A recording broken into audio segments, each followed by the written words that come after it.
Dans le cadre de la crise sanitaire, on s'est rendu compte que ces métiers-là, les professionnels du service à la personne, qui étaient des métiers vraiment peu valorisés, étaient essentiels dans la vie de tous les jours pour la société. Il fallait absolument les valoriser, valoriser à la fois la profession, valoriser aussi la formation.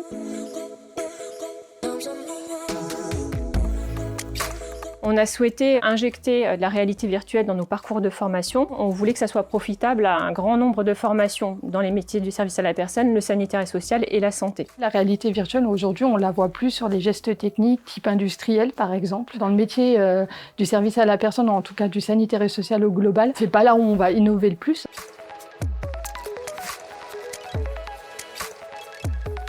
3E Innovation, c'était la solution idéale pour nous, pour les compétences que la structure pouvait nous apporter, tant dans les métiers des services à la personne que des nouvelles technologies.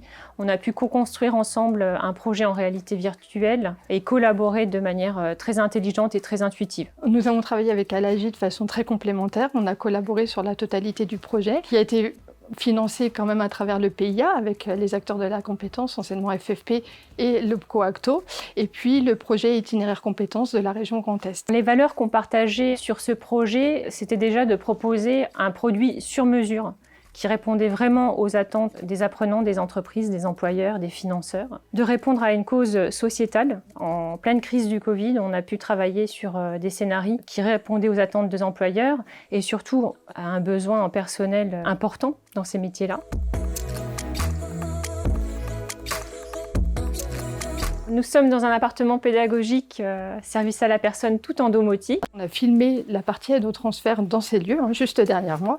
Donc l'objectif, c'était d'utiliser tout le matériel mis à disposition par Alagi au niveau de l'aide-au-transfert. Et l'idée, c'était vraiment d'utiliser ce matériel-là en réalité virtuelle pour qu'il y ait une espèce de continuité entre la vie en formation, la vie en stage et la vie professionnelle. Ça permet à nos apprenants d'apprendre dans d'autres contextes, dans d'autres situations, d'avoir droit à l'erreur, de moins appréhender ces situations-là parce qu'en situation réelle, c'est vraiment un risque. Une personne en perte d'autonomie peut chuter ou autre.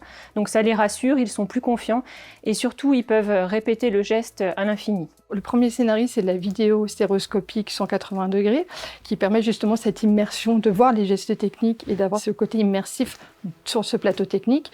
Et la deuxième, c'est plutôt créer un environnement virtuel avec des avatars et permettre un dialogue et surtout les conséquences de son discours par rapport à la personne qu'on est en train d'accompagner.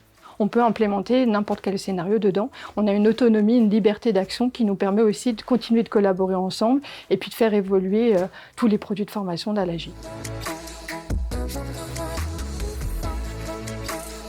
On est très honorés d'avoir obtenu ce prix parce que c'est vraiment sur une reconnaissance pour le travail qu'on a pu co-construire ensemble. C'est une belle reconnaissance pour notre travail et notre binôme, mais aussi pour les métiers du sanitaire et du social, pour dire l'innovation, elle est aussi pour eux, et elle n'est pas que pour les cadres, le milieu industriel, comme on a tendance peut-être à le penser.